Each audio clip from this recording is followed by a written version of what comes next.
BBC Newcastle, radio for the North East. Hello from a very itchy Jonathan Miles.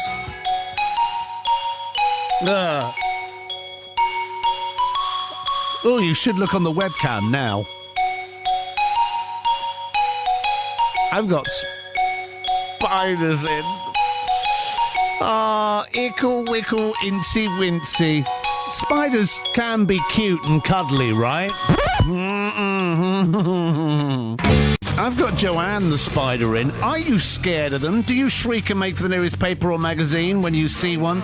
Spiders haven't had the best press recently, let's be honest. I mean, there was the woman from Seaham, hello if you're listening, who had to have her finger amputated after she was bitten by a false widow. May have seen her on Look North. Also, at the weekend, it was claimed that the false widow spider may have claimed its first victim after biting a grandmother from Hampshire on the tip of her finger a month ago after it found its way into her home.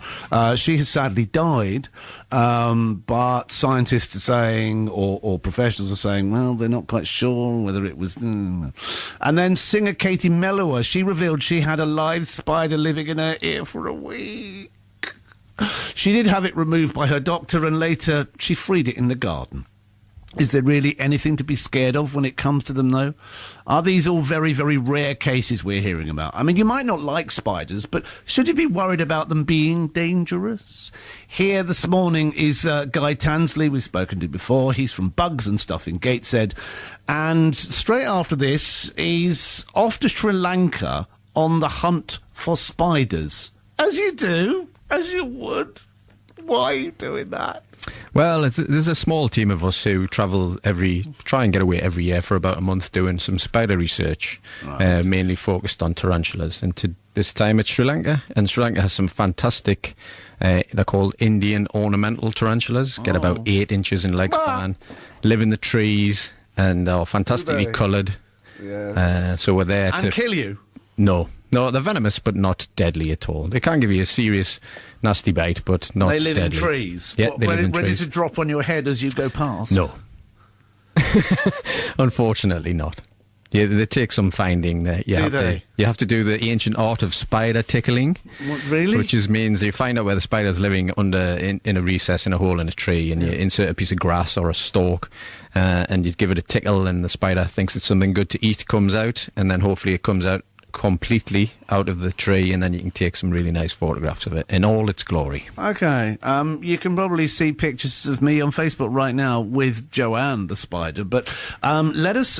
Joanne is a tarantula. Yeah, a Mexican red knee. Okay, and not as big as ones I've seen in the past, which you've brought in. But let's talk about the false widow. Mm-hmm. They seem to be all over the news at the moment. Have they suddenly arrived in the UK, the false widow spider? I think the false widow spider stories are just... It's a culmination of different things. It's the time of year, because spiders are more prevalent this time of year, because males have matured and searching for females. So we're seeing more spiders this time of year. We've also had a very good summer, so a lot of spiders are reaching their maximum size, which they maybe not be able to do on less good summers. But also the media likes a good spider story too. But false widows have been in the UK since 1857. The false widow? Yes, there's 3 types. But the one everyone talks about, which is Steatota nobilis, has been in the country for over 200 years. Say it again? Steatota nobilis. Okay, and this is the one that gives the nasty bites, is it? Yeah. I mean, 99% of spiders are all venomous, right. But there's only a handful which can be called deadly venomous. So what you get is different levels of people's reaction to the venom, and it's been proven that the false widow, the nobilis one, does have particularly potent venom for a British resident spider, but ultimately there's a lot of hype around it, and they shouldn't be considered deadly at all. All right. Should we be wary of them? And seemingly a lady has died. Yeah, well, of course you should be wary of anything which has venom, because... you wouldn't know in the house. I mean, first of all, compared to Joanne, the tarantula there, and that's a small tarantula, I'm thinking. Yeah. How big is the spider we're talking about? Was it called the half widow, The false widow. The false widow. The false widow was only about 15 millimetres in leg span. So just over a centimetre. Okay. And big body? About a 5 to 7 centimetre round body. Okay. And they're not the type of spider like the British house spider that runs across your floor. These guys will stay in their webs, usually in windowsills or in sheds or outside. But I was told they live in your house now. Yeah, they can live in the house because, you know, if there's enough prey around, they will move into the house.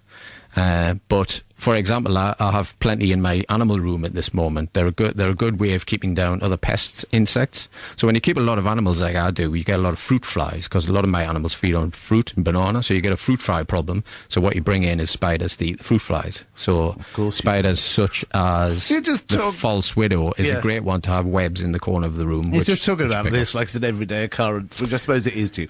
But the thing is this spider going to skitter across the floor when you're watching Downton Abbey and then bite you? Not in the classic way that you expect it to, but I think more spider bites from this spider, like most spider bites are from the more notorious ones, like the actual black widow, they're not types of spider which can bite you under their own steam. They have to be sort of, say, 99% of spider bites from the black widow or from it being squashed against under your clothing, from rolling over it in bed maybe, where the last thing the spider does is defend itself and bite, and that's when the fangs get pressed into the skin with human help. You can handle black widows. Why do I do this? If you're careful with them. I wouldn't advise it, obviously. I wouldn't advise you to handle black widow, but it can be done. They're not an aggressive spider. Shut up. I don't know why I've had such a reaction today. I don't know if it's because I'm cold. I'm just like, the thought of, oh, God. Because isn't there that urban myth that humans ingest? Yes. Is that an urban myth? Yeah, it is an urban myth. Okay, fine. So this woman obviously had a false widow somewhere on her body, and she went, and its fangs went into her body. Yeah, it's something like that. I mean, I can't come on individual cases. No. But I'd just like to point out that other venomous animals don't get the same press. I mean, there's about 4 or 5 people die every year in the UK from bee stings. Now, if that was all over the paper 5 times a year saying, you know, killer bees... But that's anaphylactic shock, isn't it? Yeah, well, it's the same thing from spider venom as well. That's what you have to worry. If you're allergic to bee venom, you're allergic to spider venom too. Ladies and gentlemen of the North East, hello, I'm Jonathan Miles and I'm squeamish today. And I do hope that you're listening and enjoying this feature about spiders more than I am. And I have 2, although they are in cages. I have Joanne. No, we have about 300, I think, actually, because there's an egg sac in the case of this one, which is hatched. I must tell you in a minute, I'm going to play Daft Punk, and then I will tell you about the one I've got in a big black cage to my right elbow. It may be visible right now on our webcam, which I think is on. And Joanne the tarantula is certainly visible on Guy's hand with me trying to get away from the blasted thing. We're talking spiders. Should we be worried about the press that they have as far as affecting us? And I'd like to know how you tend to deal with them. Are you like, oh, an old Buddhist and put them in the garden? Or do you just reach for the nearest newspaper or flip-flop and give them a good wallop? 0191 232 6565 on the phone, BBC, and then you message 281333. And if you're worried about the false widow, hopefully Guy has now put your mind at rest. Just, if you see one on your arm, don't squish it, because its fangs will go into your arm. But I've got one eating to my right elbow. We'll talk about that in a minute. Well, if you come in here, you could actually get lucky with Colin, the... What is it, Guy? It's an African orb weaver. Okay. We're talking spiders. I'm Jonathan Miles, and I'm hugging myself. I'm surprised at my reaction, because normally I'm like, okay-ish, and they're caged, the 2 spiders, or the 302 spiders that we've got, because Colin, the African orb weave, has given birth. And there's a whole sack of baby spiders ready to come out. It's quite revolting. We're talking about spiders for the simple reason that they've had a lot of bad press recently. Katie Melua found one in her ear. I know, it's quite horrible, isn't it? And then she let it in the garden, bless her, once she had it taken out. It is claimed that a lady has died because of a false widow spider bite. We had the lady in Seaham who had to have a bit of her finger amputated because of a spider bite. I mean, these things are quite rare, aren't they, Guy? Yeah, totally. I mean, like I say, relating it to another British venomous animal such as a bee or a wasp, I'm sure if you look into it, there'll be many similar stories of people having real issues with bee venom. But, you know, somebody gets stung by a bee and then dies 6 months later. Is that the bee? So, I mean, and you bee? would apply that to this story, Yes. the lady in Hampshire, would you? Yes, definitely, yes. Spider venom in you're an expert, I'm guessing. So, does it work slowly? Is it going to take the lady, I mean, God bless her, a while to die? No, not really. I think there's a lot of contributing factors to spider venom. How much the venom is injected, how potent that particular spider is, the person's individual reaction to the bite. So there's a lot of factors. It's not just straightforward. You can't say you're going to get bitten and this is how you're going to react. All right. Jonathan, how do spiders get into your home, says one texter? Well, basically, going to a really simple level, we've built houses on their homes.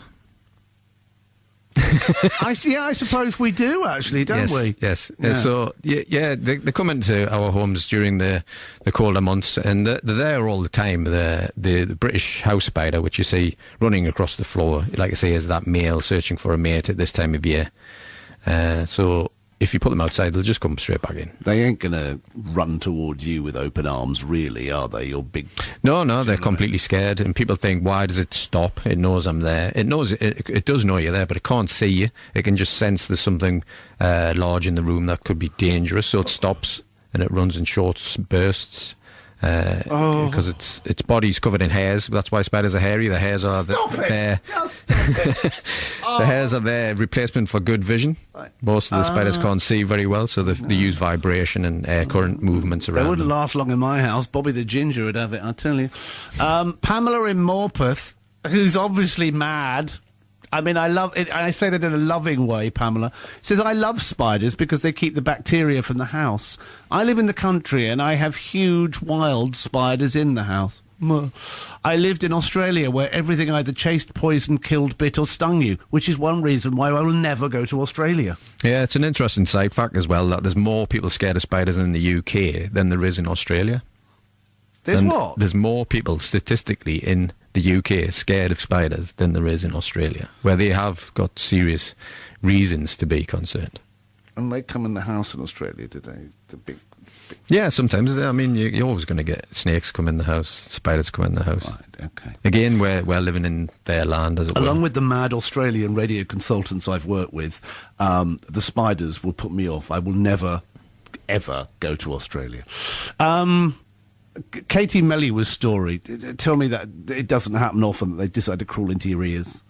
Well, it is rare, but the spider doesn't see it as somebody's ear, it just sees it as somewhere. I mean, there's countless awful YouTube videos of people with crickets and other strange things stuck in their ears for months. So it does occasionally happen. You've no idea how much I'm clenching at this point. Shall we say, is it wrong to kill a spider, do we think? Yeah, of course. They're nothing but 100% beneficial animals to us. They eat all the pests. I think the biggest killer of humankind on the planet, mosquitoes. If it wasn't for spiders, there'd be billions and billions more mosquitoes around. Generally, do you think spiders are safe to touch? In the UK, yes. Generally, yes. But again, like all animals, you shouldn't really be handling them. I used one spider in my collection for arachnophobia courses. But in general, I don't really advocate handling any spider. Just for the spiders. It's more dangerous for the spider than it is for the handler. Would you know if one of these false widow... I mean, would you know it to be a false widow? There's three in the UK which are quite similar. So we do have the main one, the noblest one, is less common in the north at the moment, but it is gradually moving north. But we've had the other two are really common. I remember feeding these false widow spiders in my mother's garden at 5 years old. So they have been around for hundreds of years. They originate in the Canary Islands, and they've came in obviously in shipments. How do you get somebody over an arachnoid fear? Well, it's like any irrational fear. It takes time. It's just about coaching them through it. The courses I've helped people with take like 3 or 4 hours, and I think if you apply rationality to it, you think do you actually spend 4 hours of your life trying to get over a fear? The hardest part is turning up on the day. It's funny. Yeah, go on. And then, you know, if you phoned me and there was a spider in your house that you couldn't deal with, and I came there and we went through it over 4 hours, you could probably catch that spider and let it go outside. Right. Joanne the tarantula, I don't have as much of a problem with today. People don't. That one. Because these guys are the example of a big spider with long, spindly legs that moves faster. Tarantulas are big and furry, seen more as a nice looking animal rather than it's lovely. No, with what I've called Colin, the orb. What's it called? Colin? Orb weaver, yeah. The orb weaver. Yeah, it was interesting to watch because it had a cricket. It's now still, by the way, and then it weaved it. It wrapped silk around it. Just like, I think there's a famous Harry Potter scene where... That's right. And then it dropped it a bit, and now it's... Well, I don't know, where is it in relation to Colin's body? It's in its mouth at the moment. It's eating it? Yeah. They have very small mouths that only accept liquid, so they have to inject the venom, which the venom is designed to break down the innards of the cricket, and then it's sucked back up in a liquid form. Have I got any listeners left? Hello, North East. I mean, I know I've been a bit nervy this morning, and that description puts me right off, I have to tell you. But we've had a bit of fun, and you can see on our BBC Newcastle Facebook pages that we've had a little bit of fun. But do we really have anything to worry about when it comes to spiders? In the UK, not at all, no. I mean, if you're allergic to venom, like bee venom, then yeah, be cautious and don't try... Be cautious? Be cautious. Oh. Yeah. Yeah. No, but as a general rule, there's nothing to worry about. They're nothing but 100% beneficial animals, and they should be left well alone to get on with what they've been doing for millions of years. Martin Emerson's about to do the news. He's scribbling furiously, but he's gone into another studio. Have you gone into another studio because you don't like spiders? I have nothing against spiders. It's more about you, really. Oh, did I say that out loud? Is Colin the spider named after Colin Briggs, I'm wondering? Well, we went through a few names from the office, but I suppose it could be slightly Briggsy, actually. It's got a Dickie bow tie on. Well, actually, it's got a cricket stuck to its throat at the moment, so, you know. Martin will do the news in a scary fashion. Look at him sitting there scratching his little legs, because a bit like myself, really. Thank you very much indeed. So if we have a spider on our skin for any reason, wake up in the night and there is something, it could be a false widow, just flick it off, don't squash it. Yeah, not even that. Just if you remain calm and still. I know it's difficult for most people to do, but they're not there to attack you specifically. So if it walks on you, it's just going to walk off. Or try and just shake your arm slightly, because you don't want to hurt the spider when it falls onto the floor. Flicking it is probably going to be quite a serious thing for the spider to go through. Okay. Are you a Buddhist? Well, I'm about to head to one of the world's Buddhist capitals of the world, so hopefully... What time are you flying? 1:30 today. Okay. Well, enjoy your trip to Sri Lanka. I can't imagine anything worse than going into a forest where there are spiders in the trees. I would be wearing a very large hat. Unfortunately, it's the elephants you have to watch for. Elephants? I think that will be fine. Guy, thank you very much indeed for coming in. We've been talking...